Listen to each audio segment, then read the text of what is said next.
اس سے پہلے سورہ ملک کی مختلف آیتوں کا خلاصہ پیش کیا گیا۔ اس سے پہلے جو آیت کریمہ تھی اس میں خاص اس بات کا تذکرہ رہا کہ آسمان و زمین کے درمیان فضا میں، ہوا میں پرندے اڑتے رہتے ہیں، نظر آتے ہیں، ان کو اللہ تعالیٰ ہی روکتا ہے۔ ہوا میں جو ٹھہرے ہوئے ہیں معلق ہے، اللہ تعالیٰ ہی ان کو روکتا ہے۔ اڑنے کی طاقت، پرواز کی طاقت اللہ تبارک و تعالیٰ ہی عطا فرماتا ہے۔ اور آج کی جو آگے کی آیت کریمہ ہے، اس آیت کریمہ میں اللہ تعالیٰ نے مکہ کے باشندوں کا رد فرمایا اس انداز میں کہ مکہ کے باشندے حضور صلی اللہ علیہ وسلم کی بیجا مخالفت کرتے تھے۔ حالانکہ خود ان کا طریقہ کار یہ تھا کہ اگر آپس میں مشورہ کرتے کہ اگر کسی کو بہکانا ہو، حضور صلی اللہ علیہ وسلم سے دور کرنا ہو تو ہم کیا بتائیں گے؟ تو کوئی یہ کہتا کہ بول دو کہ جادوگر ہے، تو دوسرا کہتا نہیں جادوگر نہیں بول سکتے۔ بولے کیوں نہیں بول سکتے؟ کہا اس لیے کہ جادوگر کے چہرے بڑے منحوس ہوتے ہیں اور ان کا چہرہ بڑا نورانی ہے، ان کا چہرہ بڑا نورانی ہے، وہ کمال حسن حضور ہے کہ گمان نقص جہاں نہیں، یہی دھول خار سے دور ہے، یہی شمع ہے کہ دھواں نہیں۔ تو وہ خود کنفیوز تھے کہ جادوگر نہیں کہہ سکتے۔ دوسرا خود جواب دیتا ہے جادوگروں کے چہرے منحوس ہوتے ہیں اور ان کا چہرہ بڑا نورانی ہے۔ تو کوئی دوسرا یہ بولتا کہ ان کو ہم کاہن کہہ دیں گے، بھوشوانی کرنے والا۔ کہا وہ تو خالی جھوٹ بولتا ہے، خالی جھوٹ بولتا ہے، لوگوں کو اپنے جھوٹ میں جال میں پھنسا لیتا ہے، اور ان کا معاملہ تو ایسا ہے جیسا کہہ دیتے ویسا ہو جاتا ہے، جیسا کہہ دیتے ویسا ہو جاتا ہے۔ اس طریقے سے کہا گویا کہ مکہ کے کفار بھی جانتے ہیں کہ وہ سبا جس کو سب ان کی گنجی کہیں، ان کے نافذ حکومت پہ لاکھوں سلام۔ مکہ کے باشندوں کا بھی یہ نظریہ، آخر میں ان لوگوں نے حیران ہو کر کے یہ کہنا شروع کر دیا ہم ان کو نہیں مانتے، بس کوئی بات نہیں۔ تو نہ ماننے کی وجہ آدمی تین طاقتیں دیکھتا ہے، تین طاقتوں کی وجہ سے کسی کی مخالفت کرتا ہے۔ یا تو افرادی قوت کہ میں اس کی مخالفت کرتا ہوں کیونکہ میرے پیچھے بڑا بیک گراؤنڈ ہے، بڑے لوگ ہیں، بڑی تعداد میں ہیں، اب وہ ضرورت کے وقت کھڑے ہو جائیں گے، تو آدمی افرادی قوت کو دیکھتا ہے۔ دوسری وجہ کیا ہوتی ہے؟ آدمی مال کی طاقت کو دیکھتا ہے، میں مخالفت کروں گا، جتنی ضرورت پڑے گی مال ریل پیل کی طرح خرچہ کروں گا، دونوں طاقتیں لگاتا ہے۔ تو مکہ کے باشندوں کو تین گمان تھے۔ پہلا گمان یہ کہتے تھے ابھی انہوں نے بہت کیا ہے، ان کو ماننے والے تھوڑے سے ہیں، ختم ہو جائیں گے۔ لیکن ان کو کیا معلوم اللہ تعالیٰ نے اسلام کو دنیا میں غالب ہونے کے لیے بھیجا ہے، ختم ہونے کے لیے نہیں۔ اللہ تعالیٰ اسلام کو غلبہ عطا فرما رہا۔ تو ان لوگوں نے کہا ہمارے پیچھے پورا پیغام ہے، پورے مکے کے باشندے ہیں، پوری دنیا کے لوگ سپورٹ میں کھڑے ہو جائیں گے، ہم یہ مخالفت کرتے ہیں۔ پھر مال تو کہا ان کے ماننے والے بڑے غریب دبے لچے ہیں اور ہمارے سپورٹ میں مالدار ہیں، کوئی فرق نہیں پڑتا، ہم ان کی مخالفت کریں گے۔ تیسری وجہ ان کو بڑا فخر تھا کس پہ؟ اپنے بتوں پر، عزا، مناع، نائلہ، اسحاق، یہ بڑے بڑے، وہ بھی جو بدکاری کریں ان کو بت بنایا جائے۔ اسحاق و نائلہ کیا ہے؟ جو صفا مروہ کی پہاڑی پہ رکھے ہوئے تھے، صحابہ نے تو صفا مروہ کے درمیان سعی کو جب ناپسند کیا کہ یہ اسحاق و نائلہ یہاں پر ہے، ہم ان پہاڑوں پر کیوں جائیں؟ تو اللہ تعالیٰ نے فرمایا اے میرے محبوب کے صحابہ سنو، ان الصفا والمروہ من شعائر اللہ، صفا مروہ اللہ تعالیٰ کی نشانیوں میں سے ہے۔ ان لوگوں نے بعد میں گندگی پھیلائی ہے، وہ گندگی ختم کر دی جائے گی، تم سعی کرنا شروع کر دو، اللہ تمہارے گناہوں کو معاف فرمائے گا۔ تو وہ اسحاق اور نائلہ ان پہ نہیں مانتے تھے کہ ہمارے پاس اتنے بت ہیں، یہ ہماری شفاعت کر لیں گے، ہم کو بچا لیں گے۔ تو اللہ تعالیٰ فرماتا ہے کیا معلوم؟ بڑا زبردست جملہ فرماتا ہے امن ھذا الذی ھو جند لکم ینصرکم من دون الرحمن، کیا یہ کون ہے جو تمہارے لیے لشکر ہو، اللہ تعالیٰ کے مقابل تمہاری مدد کریں؟ یہ اسحاق و نائلہ مدد کریں گے؟ یہ مکھیاں تو اڑا نہیں سکتے، یہ کیا مدد کریں گے؟ مال و دولت یہ دنیاوی اعتبار سے تم نے خرچ کرنا شروع کر دیا، اور جو مال دنیا میں خرچ ہوتا ہے وہ مدد نہیں کرتا، لیکن جو مال دنیا میں اللہ کے لیے خرچ ہو جاتا ہے وہ مال دنیا میں بھی، قبر میں بھی اور آخرت میں بھی فائدہ پہنچاتا ہے۔ اور افراد کی قوت تم نے کئی طاقت دیکھی تو تم نے یہ دیکھا کہ یہ انسان مدد کرے گا، ارے اللہ نے ایک چھوٹا سا پتھر گرا دیا ہے خالی ابابیل کے ذریعے سے پورا لشکر تباہ برباد ہو رہا ہے۔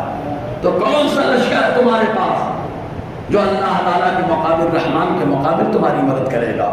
تو کافر تینوں گمان میں بیٹھے، کوئی لشکر نہیں ہے جو اللہ کے مقابل ہے۔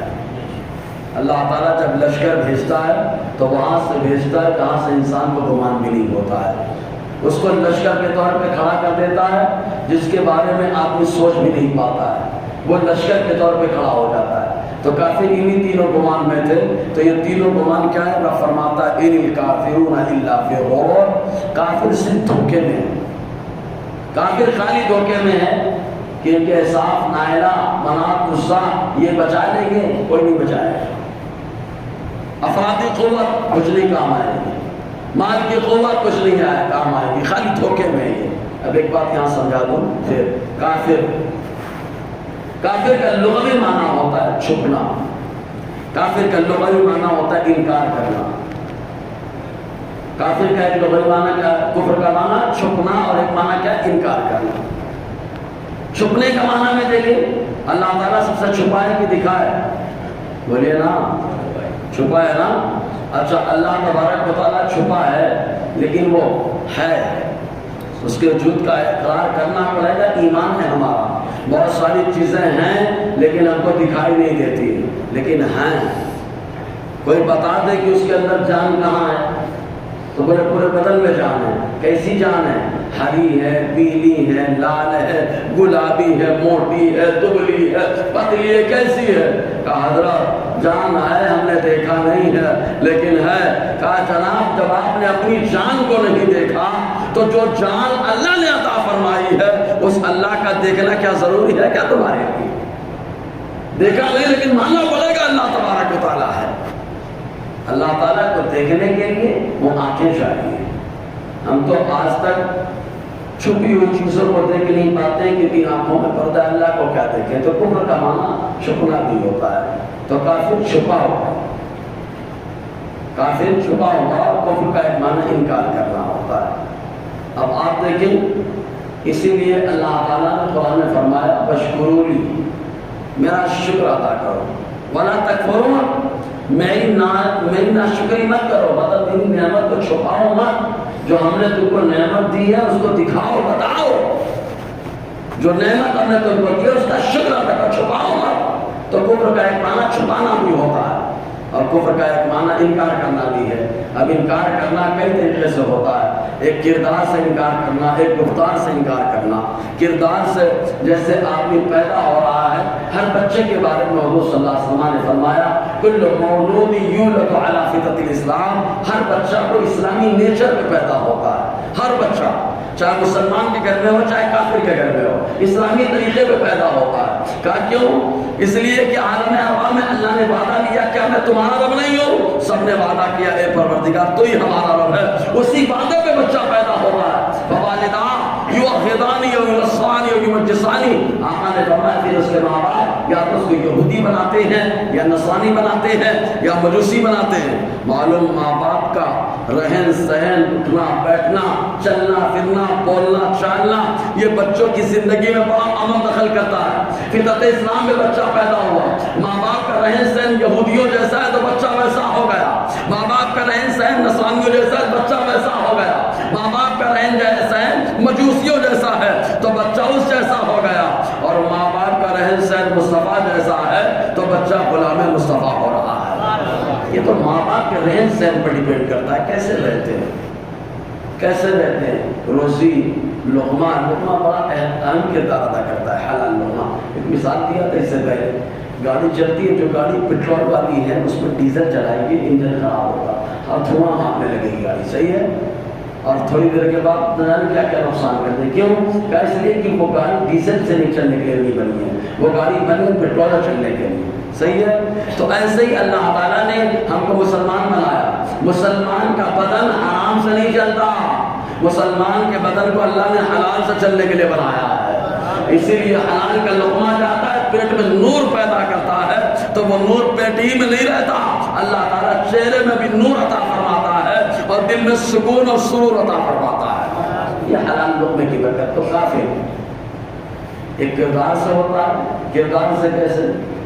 کہاں لے لیا اتار رہا ہے، کچھ سمجھے بھی ہے؟ اب تو داڑھی ٹوپی والے تو اتارنے لگے ہیں، داڑھی ٹوپی ہمارے سلام میں تو بول دیا کہ شرک ہو گیا، یہ کیا ہے بھیا؟ اچھا ایک بات بتائیے، سلام کرنا یا سلام پڑھنا اگر شرک ہوتا تو سارے نمازی مشرک ہو جاتے، A to Z نمازی مشرک ہو جاتے۔ کہا کیوں مولوی صاحب؟ اس لیے کہ تحیات میں لفظ آ رہا ہے السلام علیکہ ایھا النبی ورحمۃ اللہ وبرکاتہ۔ درود پڑھنا اگر شرک ہوتا تو سارے نمازی کو شرک ہوتے، لیکن نماز پڑھو تو ایمان تازہ ہوتا ہے۔ معلوم ہوگا نبی پہ سلام پڑھنا، درود پڑھنا یہ شرک نہیں ہے، یہ تو ایمان کی تازگی کی ایک نشانی ہے نا؟ تو جو شرک کی ڈیفینیشن کرتے ہیں غلط کر رہے ہیں۔ ایسے بولے مزار پہ گئے تو شرک ہو، تو میں کہتا ہوں جتنے حاجی ہیں سب شرک کر کے بیٹھے ہیں، صحیح ہے کہ نہیں؟ سارے حاجی مشرک ہو جائیں گا۔ کیوں؟ کہا حاجی صاحب مدینہ گئے، آقا کے روضے پر گئے، مدینہ گئے احد گئے، مدینہ گئے جنت البقیع گئے۔ کہا کیا ہے وہاں پہ؟ کہا سب تو مسلمانوں اور ایمان والوں صحابہ کی قبریں اور آقا علیہ السلام کا روضہ ہے۔ تو کہا وہاں جانا اگر شرک ہوتا تو جتنے حاجی ہیں سب مشرک ہوتے۔ معلوم یہ ہوا کہ مزار پہ جانا شرک نہیں ہے، سلام پڑھنا شرک نہیں ہے، اگر ہوتا تو سب لفڑے میں ہوتے، لیکن یہاں پر حج کرنے جاؤ زیارت کرو تو مصطفیٰ کی شفاعت واجب ہو جاتی ہے۔ من زار قبری وجبت لہ شفاعتی، آقا نے فرمایا۔ تو ایک کردار ہوتا ہے، کردار کچھ منہ سے کچھ نہیں بول رہا ہے، کر کے بتا رہا ہے، کر کے بتا رہا ہے، یہ سمجھے کہ نہیں؟ کہ کر کے بتا رہا ہے۔ ایک پٹکا ہوتا ہے، آپ نے دیکھا ہے موٹر چلاتے ہیں تو کبھی کبھی موٹر میں پٹکا لگانا، اچھا کارخانے میں دیکھنا لوم اور موٹر میں پٹکا رہتا ہے کہ نہیں؟ موٹر چلے گا تو پھر لوم، وہ پٹکے کی وجہ سے۔ تو ایسے ان کے درمیان ایک دھاگا ہوتا ہے نا، شدھ بولے شدھ ہوتا ہے۔ اب جو بھی بتانا مقصد، وہ کان میں لپیٹیں گے تو یہاں کان میں لپٹے گا، کہیں اور نکلے گا، نہیں سمجھے؟ مطلب یہاں کان میں وہ چڑھے گا تو طہارت، اب ہم کیا طہارت ہے نہیں۔ تو اب اگر کوئی مسلمان کچھ نہیں بولتا، خالی وہ پٹا باندھ لیا، وہ دھاگا باندھ لیا، کان میں لپیٹ کے کرتا ہے، تو کیا اس کا کردار بتا رہا ہے کہ یہ مشرکانہ کام کر رہا ہے، کفر کر بیٹھا ہے۔ تو کبھی کفر کردار سے ہوتا ہے اور کبھی کفر گفتار سے ہوتا ہے۔ تو جتنے کافر ہیں اللہ تعالیٰ فرماتا ہے سب دھوکے میں ہیں۔ اور اس کے بعد اچھا ایک بات بتائیں، اللہ تعالیٰ فرماتا ہے یہ مال دولت اور جو پوجا کر رہے ہیں سب، اگر اللہ تعالیٰ روزی روک لے تو سب کی عقل ٹھکانے آ جائے، سب کی عقل ٹھکانے آ جائے۔ جتنے اپنے آپ کو لگاتے ہیں یہ ہو، لیکن مال تو دیتا ہے میرا اللہ، روزی تو دیتا ہے اللہ، آسمان سے بارش اللہ برسائے، بارش نہ ہو تو سبزہ کیسے ہوگے گا؟ اور بارش زیادہ ہو گئی تو اگا ہوا سبزہ بھی سڑ جاتا ہے۔ تو روزی تو اللہ دیتا ہے، اگر اللہ روزی روکے تو بندہ کیا کر سکتا ہے؟ جب اللہ روزی دیتا ہے تو اب حالات تو یہی ہوں، افراد کی طاقت، مال کی طاقت، اور یہ بتوں پہ بھروسہ نہیں ہونا چاہیے، بھروسہ اس پر ہونا چاہیے جو ماں کے پیٹ میں بھی روزی دیتا ہے، قبر کی آغوش میں بھی روزی عطا فرماتا ہے۔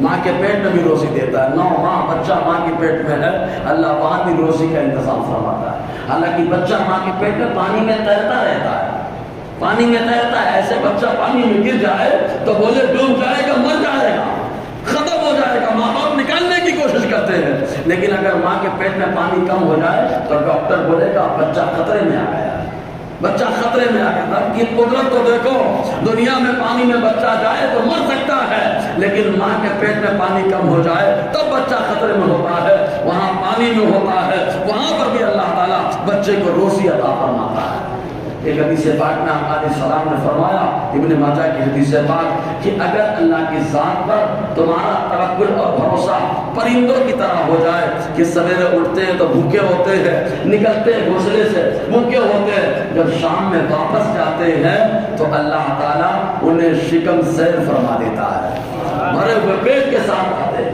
تو حضور نے فرمایا اگر تمہارا بھروسہ ویسا ہو جائے تو گھر میں تم بیٹھے ہوگے، اللہ تمہاری روزی تمہارے لیے پہنچا دے گا۔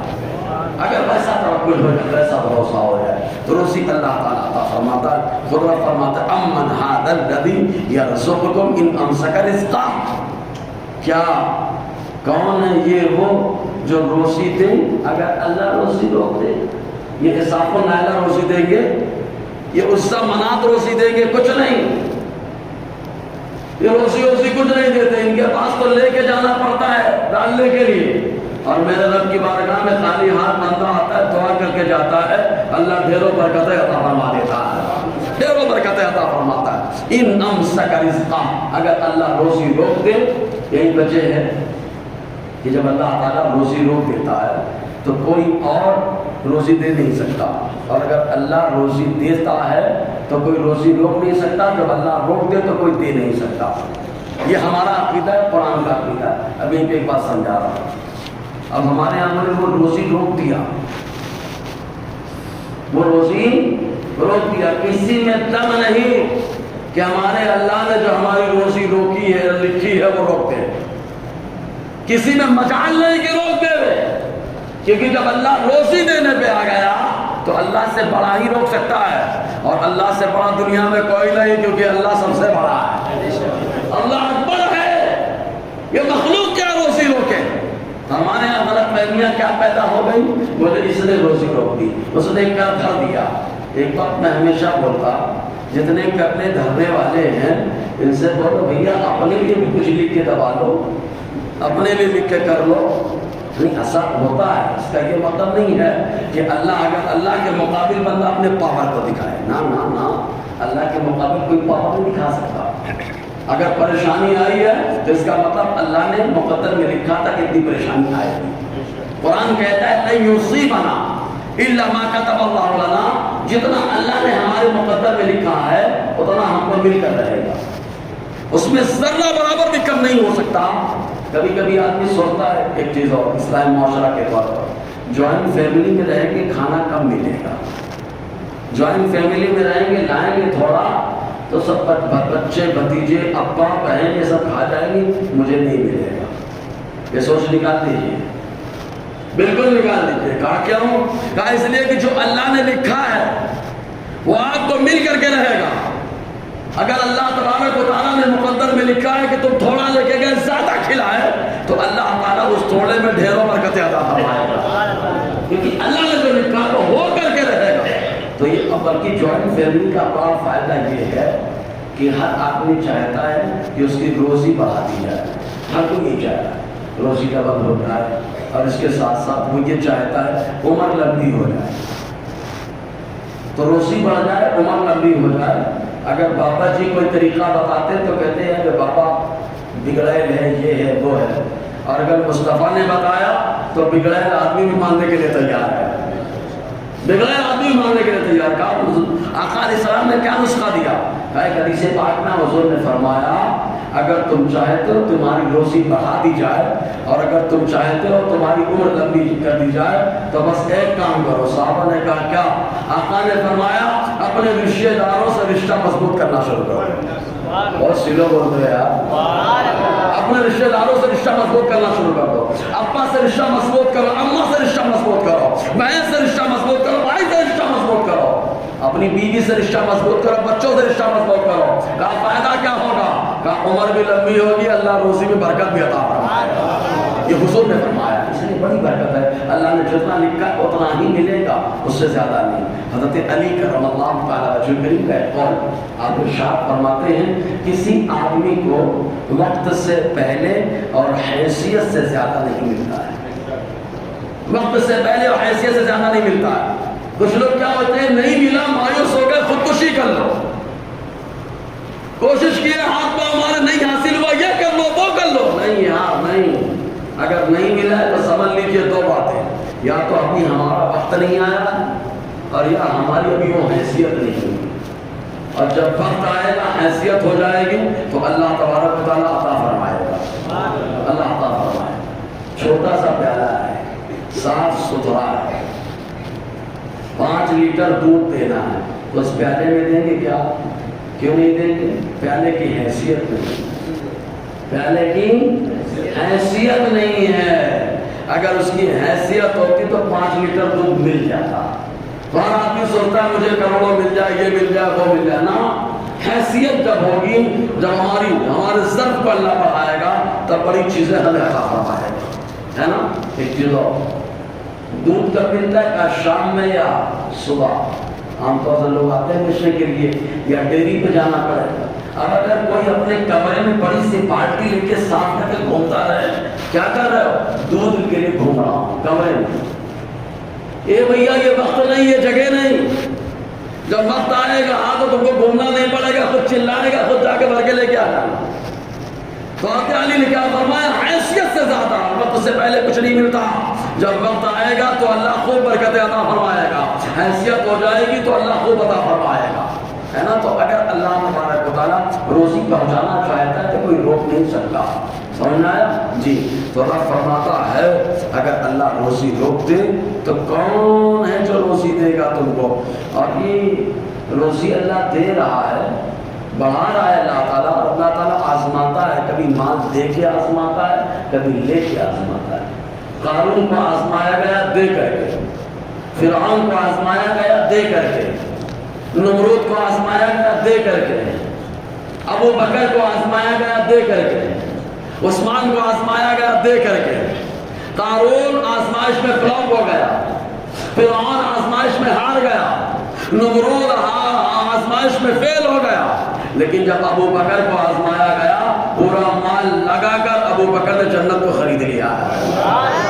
عثمان نے پورا مال لگا کر کئی بار تقریباً 17 بار آقا علیہ السلام سے جنت کو خریدا ہے نا۔ تو آزمایا گیا لے دے کر کے، اور کبھی لے کے آزمایا گیا، لے کے آزمایا گیا، بڑے بڑے لوگوں کو لے کر کے آزمایا گیا۔ تو اللہ تعالیٰ کبھی لے کر آزماتا ہے، تو یہ مت کہیں کہ دن خراب چل رہے، اللہ آزماتا ہے۔ وَلَنَبْلُوَنَّكُمْ بِالشَّيْءٍ مِّنَ الْخَوْفِ وَالْجُوعِ وَنَقْصٍ مِّنَ الْأَمْوَالِ وَالْأَنفُسِ وَالثَّمَرَاتِ۔ اللہ تعالیٰ آزماتا ہے خوف سے بھی، مالوں کی کمی سے، جانوں کی کمی سے، اللہ تعالیٰ آزماتا ہے۔ اور جب آزماتا ہے اللہ تعالیٰ تو اللہ تعالیٰ آزمائش وقت جو کھڑا اترتا ہے تو اس کو خوشخبری وَبَشِّرِ الصَّابِرِينَ، ہم جیسے مولوی کی زبان سے نہیں، اپنے محبوب کی زبان سے کامیابی کی خوشخبری سنا رہا ہے، کامیابی کی خوشخبری سناتا ہے اللہ تبارک و تعالیٰ۔ تو آزمائش جب ہو، لیکن جب مال ملتا ہے تو تھوڑا، کفار مکہ کو جب مال ملا تو بلجوا فی عتو ونفور، رب فرماتا ہے ڈھیٹ ہو گئے، سرکشی اور نفرت، حضور صلی اللہ علیہ وسلم کی نفرت پر ڈھیٹ ہو گئے اور سرکشی بڑھ گئی کہ نماز میں مصطفیٰ ہے پیٹھ پر اوجھڑی لا کے ڈال دیا، مصطفیٰ سمجھا رہے تو کاسابی ہو گیا، آقا بات کر رہے تو پتھر چلا رہے، حضور جا کے بات کر رہے تو سیٹی بجا رہے۔ تو اللہ تعالیٰ فرماتا ہے آزمائش میں اتنے ڈھیٹ ہو گئے لوگ کہ سرکشی میں بھی پڑ گئے اور نفرت میں بھی پڑ گئے۔ رب فرماتا ہے اب 2 طرح کے لوگ ہو گئے، ایک مصطفیٰ کی آزمائش میں ایمان لے آئے، دوسرے وہ جو ایمان نہیں لائے۔ جو ایمان نہیں لائے محشر میں جب آئیں گے اللہ تعالیٰ جہنم میں ڈالنے کا حکم ہوگا تو منہ کے بل گھسیٹتے ہوئے لے کے جائیں گے، منہ کے بل گھسیٹتے ہوئے لے کر کے جائیں گے۔ اور جو مصطفیٰ پہ ایمان لائے ان کی شان ہی الگ ہوگی، جب وہ جائیں گے تو کوئی آ کر کہے گا آپ مجھے پہچانتے ہیں؟ میں نے آپ کو وضو کرایا تھا، ہاں پہچانتا ہوں، کہاں پھنس چکا ہوں کرم کیجئے، تو مصطفیٰ کا دیوانہ ہاتھ پکڑے گا، میں اکیلے جنت میں نہیں جاؤں گا، تجھے بھی لے کے چلنا۔ اسی لیے آقا علیہ السلام نے فرمایا جب تک جنت میں میری امت نہیں جائے گی تب تک کسی کی امت نہیں جائے گی، سب سے پہلے سرکار کی امت، باقی نبیوں کی امت بعد میں جائے گی۔ حالات فرماتے ہیں جائے نہ جب تک غلام، خلد ہے سب پر حرام، ملک تو ہے آپ کا تم پہ کروڑوں جب تک غلام نہیں جائیں گے سب کے اوپر حرام۔ تو اللہ تعالیٰ فرماتا ہے اب جو لے کے جائے گا اس کی پیروی کی جائے، یا وہ جس کو منہ کے بل گھسیٹتے ہوئے لے جایا جائے گا اس کی پیروی کی جائے؟ رب فرماتا ہے افمن یمشی مکبا علی وجہہ اہدی، تو کیا وہ جو منہ کے بل چل رہا ہو زیادہ راہ راست پر ہے، امن یمشی سویا علی صراط مستقیم، یا وہ جو چل رہا ہے سیدھے راستے پر اور سیدھے طریقے سے چل رہا ہے وہ زیادہ راہ راست پر ہے؟ تو اللہ تبارک و تعالیٰ نے یہ محشر کی منظر کشی کی ہے کہ کافر وہاں پہ منہ کے بل جائے گا اور ایمان والا سیدھا سیدھا چلائے گا۔ اب اللہ تعالیٰ کی عادت جاریہ ہے کہ جب کسی کو ڈراتا ہے تو پھر اپنی نعمت کی خوشخبری بھی سناتا ہے۔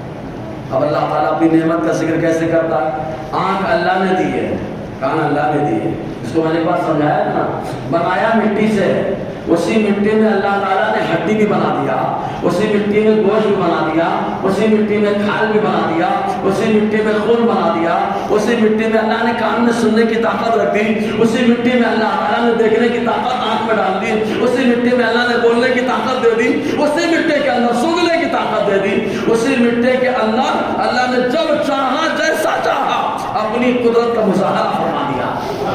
ہے مٹی لیکن رب نے چاہا تو آنکھ کی طاقت، دیکھنے کی طاقت عطا فرما دی، ہے نا؟ تو اسی طاقت کا رب ذکر فرماتا ہے قل هو الذی انشأکم، محبوب بتا دو ان لوگوں کو یہ اتھر پتھر نے تم کو نہیں پیدا کیا، یہ لکڑے پکڑے نے نہیں پیدا کیا، یہ ساق و نائل نے تمہیں نہیں بنایا، یہ منات و عزا نے تمہیں نہیں بنایا۔ محبوب کہہ دو وہی ہے جس نے تم کو پیدا کیا۔ وجعل لکم السمع والابصار والافئدہ، اور کر دیا تمہارے لیے کان، ابصار آنکھ، افئدہ دل، قلیلا ما تشکرون، اس کی نعمت کا بہت کم شکر کرتے ہیں۔ اگر بندہ ایک سانس کا شکر ادا کرنا چاہے تو وہ بھی نہیں کر سکتا ہے، ایک سانس کا بھی شکر ادا نہیں کر سکتا۔ یہ اللہ تعالیٰ کی عظیم نعمت ہے۔ بہرحال انشاءاللہ اور آگے گفتگو رہے گی۔ اللہ تعالیٰ ہم سب کو فیضان قرآن برکات قرآن سے مالا مال